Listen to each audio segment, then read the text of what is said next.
Sesungguhnya agama di sisi Allah hanyalah Islam yang bertanda tangan di bawah ini saya Esther Nindiawati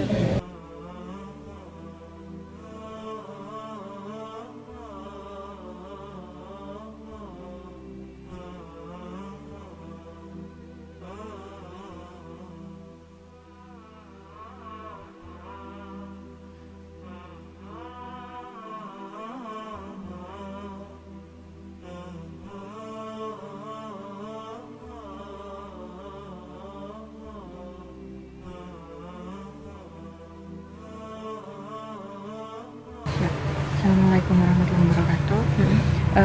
Jadi awalnya itu sekitar tahun 2010 Mbak. Jadi waktu saya masih di Batam, itu sempat belajar. Awalnya dikenalkan lah ya dengan salah satu, kalau di gereja mungkin pengurus lah ya. Nah di situ, tapi waktu itu belum sempat ketemu dengan Rabi. Rabinya ini siapa? Rabi Tovia Singar. Beliau namanya Tovia Singar. Iya, Tovia Singar. Jadi kemarin pas lihat-lihat di YouTube ternyata banyak juga yang belajar dengan beliau gitu ya. Di Indonesia? Di Indonesia. Tapi Rabi sendiri mengakui bahwasanya tidak banyak, dan komunitas ini seperti komunitas yang nggak bisa show off gitu. Tertutup. Lebih tertutup, ya. lebih kayak intimate. Kita pun ibadahnya juga intimate banget gitu. Nah kayak gitu. Nah itu kita baru bisa ketemu Rabi itu kurang lebih tahun 2015. Dari 2010 gabung, dari 2015 sampai, baru ketemu. Betul. Gitu. Sempat ketemu tapi nggak sampai kita ngobrol panjang gitu, enggak. Nah bisa lebih dekat lagi itu sekitar tahun 2015 itu. Nah jadi setiap hari Sabtu waktu itu kan kita penempatan kerja di Bandung. Nah jadi setiap hari Sabtu gitu nanti pergi ke sana, ke Jakarta gitu, untuk ikut ibadahnya ikut hari Sabat. Oh, ikut hari Sabat. Ibadahnya Sabtu ya berarti ya? Hari Sabtu. Okay. Nah gitu sampai nanti menjelang maghrib itu baru selesai. Kayak gitu. Jadi kalau dibilang komunitasnya memang sangat terbatas dan tidak banyak orang yang tahu gitu ya. Karena Rabi sendiri kalau cerita sama kita itu beliau tidak suka mempertunjukkan dirinya. Jadi beliau itu ya lebih lebih tertutup kok bisa dibilang ya. Bahkan dengan kayak Mbak Elisheva, terus kayak Mbak Mona gitu pun mereka juga lebih menutup, lebih tertutup. Bahwasanya kalau misalnya ditanya nggak banyak ngomong gitu. Gitu. Kita memang menjaga. Memang salah satu orang-orang kepercayaannya dari Rabi ya.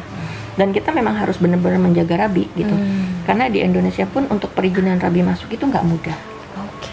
Mengingat mayoritas di kita kan pada waktu itu Muslim ya, yang pasti ada pro dan kontra gitu. Beliau asli Israel. Dan kayak ini aja sih, ciri khasnya orang-orang sana itu kan panjang gitu ya. Nah, kayak gitu ya, Rabi juga kayak gitu. Cuma Rabi tuh orangnya lucu gitu. Jadi kalau kita udah ngobrol sama dia tuh kita bisa bisa bercanda gitu, enak gitu. Kayak gitu Mbak. Bahkan tapi pada waktu pengajaran beliau serius.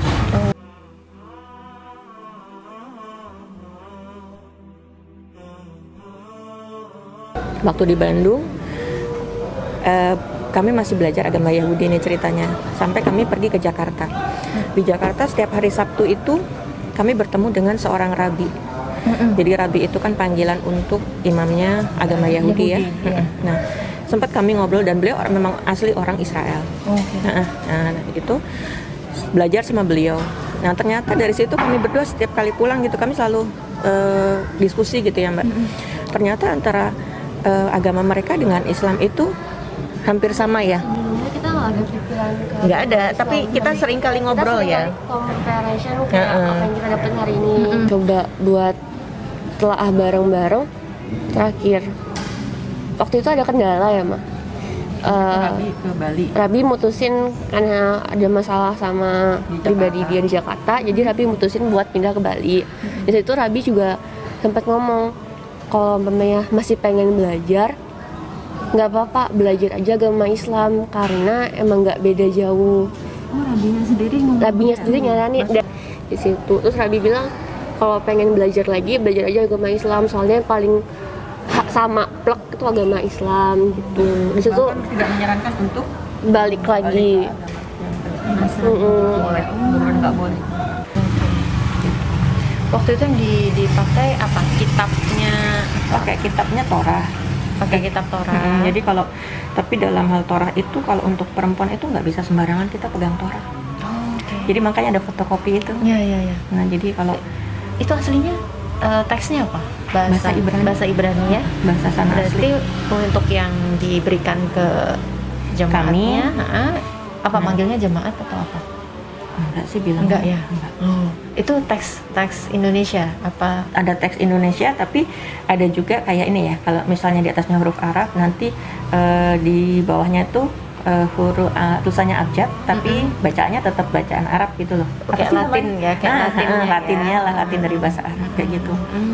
Oke. Jadi kok misalnya kita ibadat sendiri di rumah ya pakai buku yang fotokopi itu tadi tapi ada bacaannya. Oh, ada Tapi- teks aslinya ya. Ada tulisan teks aslinya bahasa Ibrani, terus di bawahnya Terus juga baru- ada bahasa Ibrani tapi dalam bentuk Latinnya. Latin Oke. gitu.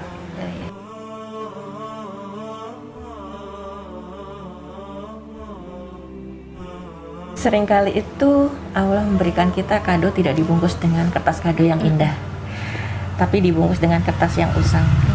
Pertanyaannya masih nggak kita mau menerima gitu ya. Terkadang ketika kita memutuskan untuk menjadi seorang muslim, bukan hanya hal yang indah yang kita terima, tapi ada banyak perjalanan yang mungkin terjal, kerikil gitu ya Mbak ya. Tapi ketika kita mau dengan ikhlas, dengan sabar gitu menjalani, itu tadi ibaratnya kertas kadonya usang, kita terima dengan ikhlas. Ketika kita buka, ternyata ada isi indah di dalamnya. Seperti itulah kadang tuh Allah berikan cobaan, bukan karena Allah membenci kita, tapi karena justru Allah tuh hanya ingin kita lebih dekat dengan Dia. Masya Allah. Masya Allah. Sekarang Mbak Esther juga sudah muslimah gitu ya, dengan anak-anak. Jadi memang saat ini sedang lebih banyak belajar tentang Al-Quran. Betul. Gitu ya, mendalami Islam itu sendiri. Iya. Tapi ini Masya Allah, pengalaman yang luar biasa, kisah hidupnya bagian dari perjalanan Mbak Esther dan keluarga ya, gitu.